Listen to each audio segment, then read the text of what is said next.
और वैसे भी मैं मर्दों को बहुत अच्छे तरीके से जानती हूँ। मर्द वो औरत कभी भी नहीं भूलते जिनको वो हासिल नहीं कर पाते। तुम्हें उबैद के लिए परेशान होने की कोई ज़रूरत नहीं है शाज़मा। तुम ज़ीशान की फिक्र करो, वो तुम्हारी जिम्मेदारी है। तुम इस तरह अचानक, खैरियत तो है ना? झगड़ा करके तो नहीं आई फिर से? हाँ, सब खैरियत है। क्या मैं अपने घर बगैर वजह के नहीं आ सकती? अम्मी ने बुलाया तुम्हें?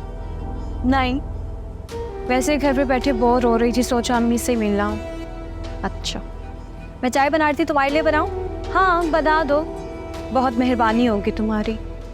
तब तक मैं अम्मी से मिल लूँ।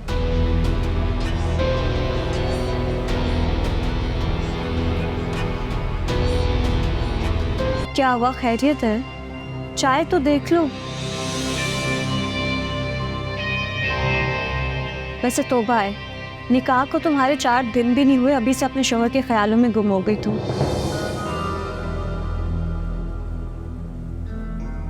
वैसे तुम्हें ना मेरा एहसानमंद होना चाहिए, तुम्हारा रिश्ता मेरी वजह से हुआ है। ये रिश्ते नाते ना सब अल्लाह के खेल, और मैं उसी की शुक्रगुजार हूँ। अच्छा, तो खुदा भी तो जरिए बनाता है ना, डायरेक्ट तो रिश्ते हो नहीं जाते।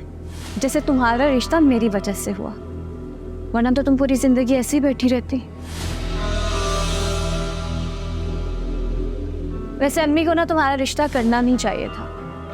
अब तुम पूरी जिंदगी कॉम्प्लेक्स में रहोगी कि तुम्हारे ससुराल वाले ने तो पहले मेरा रिश्ता माना था। मुझे ऐसा कोई कॉम्प्लेक्स नहीं है शाज़मा, इसलिए तुम प्लीज़ मेरी फिक्र मत करो। और अपने शौहर के बारे में क्या ख्याल है तुम्हारा? जब वो मुझे देखेगा अपनी साली के रूप में, तो सोचेगा ना कि इसके लिए रिश्ता भेजा था हमने तो। और वैसे भी मैं मर्दों को बहुत अच्छे तरीके से जानती हूँ। मर्द वो औरत कभी भी नहीं भूलते जिनको वो हासिल नहीं कर पाते।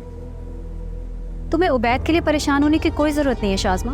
तुम ज़ीशान की फिक्र करो, वो तुम्हारी जिम्मेदारी है। अपने शौहर को मैं खुद हैंडल कर लूँगी।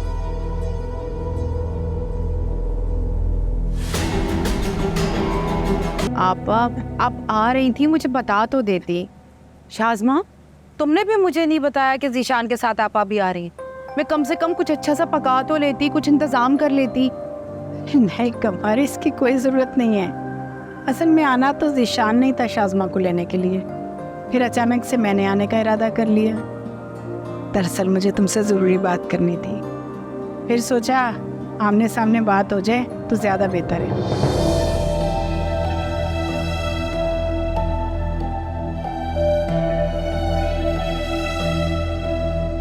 खैरियत?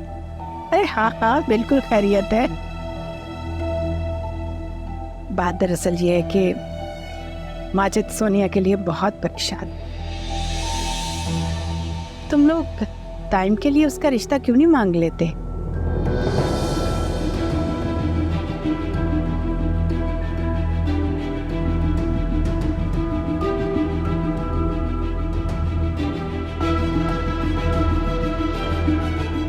देखो, सोनिया बहुत अच्छी लड़की है, हमारी भतीजी है, हमारे हाथों की पली बड़ी है, और वैसे भी दाइम की उम्र हो रही है शादी की।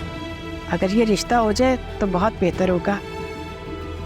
और माजिद की भी बड़ी ख्वाहिश है कि दाइम उसका दामाद बने। खाला, बात तो आप बहुत अच्छी कर रही हैं, मैं तो इत्तेफाक करती हूँ आपकी बात से। लेकिन वो मसला ये है कि जब घर के लड़के बाहर की लड़की को पसंद कर ले तो माँ बाप बेचारे तो कुछ नहीं कर सकते।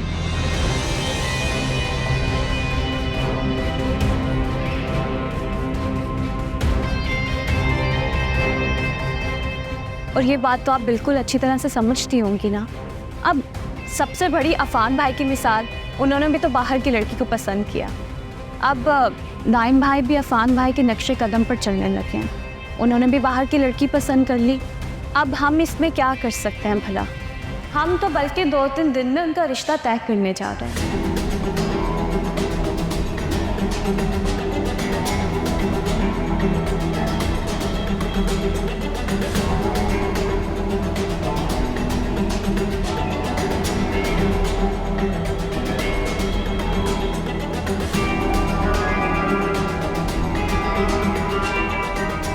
मैं चाय लेकर आती हूँ सबके लिए। हम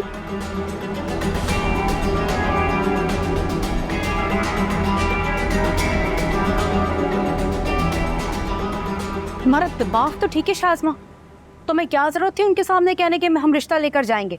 तुम्हें अच्छी तरह से पता है मैं कभी भी नहीं जाऊंगी। सच बोल रही हूँ मैं, हम रिश्ता लेकर ज़रूर जाएंगे। मेरी बात क्यों नहीं समझ रही? अक्ल की बात करियो, अक्ल से काम में आपकी फ़ायदे की बात है। अपने बेटे की पसंद को घर लेकर आ जाओ ताकि वो मेरे हाथों से बिल्कुल ही निकल जाए, मेरे घर का माहौल बिगड़ जाए, ये फायदा है मेरा। मैं एक तीर से दो शिकार करने की कोशिश कर रही हूँ। आप बात तो सुन ले मेरी। मैंने नीचे सबके सामने बता दिया है कि भाई किसी को पसंद करते हैं, मामू के घर हम रिश्ता नहीं कर सकते। ये रीज़न बहुत होनी चाहिए। और दूसरी बात, अगर अब्बू रिदा का रिश्ता लेने जाते हैं तो 1 महीने में इन दोनों की शादी हो जाएगी। लेकिन अगर मैं और आप रिश्ता लेकर जाएं तो सिचुएशन भी बदल सकती है और इनकार भी हो सकता है।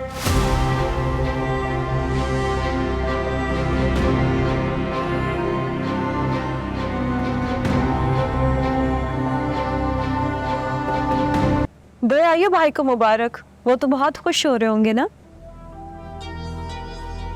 मुझे साफ साफ बताओ शाज़मा, आखिर माजरा क्या है? क्या मतलब? अम्मी ऐसे अचानक टाइम के रिश्ते के लिए राज़ी कैसे हो गई? वो तो रिदा का नाम भी सुनना पसंद नहीं करती थी। तुम्हें एक बात बताऊं, ये जो माएँ होती है ना बहुत इमोशनल होती हैं। इनकी बातों को सीरियस नहीं लेना चाहिए। मुझसे फजूल की बातें मत करो और मुझे सच सच बताओ कि क्या चल रहा है। मैंने खुद अम्मी को कहते हुए सुना था कि अगर अब्बू रिश्ते के लिए चले भी गए तो वो शादी में शामिल नहीं होंगी, और फिर तुमने ऐसे जाके खाला के सामने ऐलान कर दिया कि हम रिश्ता लेने जा रहे हैं। उसके बाद से अम्मी ने भी चुप साध ली। चक्कर क्या है?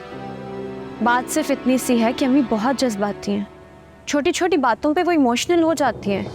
मैं उनके पास गई, उनको बैठ के मैंने अपनी बात समझाई कि देखिए भाई भी डिस्टर्ब हो रहे हैं, आप भी डिस्टर्ब हो रही हैं, इससे अच्छा हम उनका रिश्ता कर देते हैं। वैसे भी तुम जानती हो इस पूरे घर में मेरे अलावा तो अम्मी को कोई मना नहीं सकता, तो मैंने मना ली उनको। अच्छा, तुमने कहा और अम्मी मान गई? हाँ, तुम लोग ही तो कहते हो कि इस पूरे घर में अम्मी सबसे ज़्यादा मेरी बातें मानती हैं। अब मैंने अम्मी को मना लिया तो इसमें हैरत वाली कौन सी बात है? हैरानी वाली बात ये है कि तुम्हें दाइम की कब से इतनी फिक्र होने लगी? क्या मतलब है इस बात का? भाई है वो मेरा, मुझे हमदर्दी नहीं होगी उससे। ये अलग बात है कि हमारे दरमियान बहस होती रहती है, लेकिन दुश्मन नहीं है वो मेरा। फिक्र है मुझे उसकी।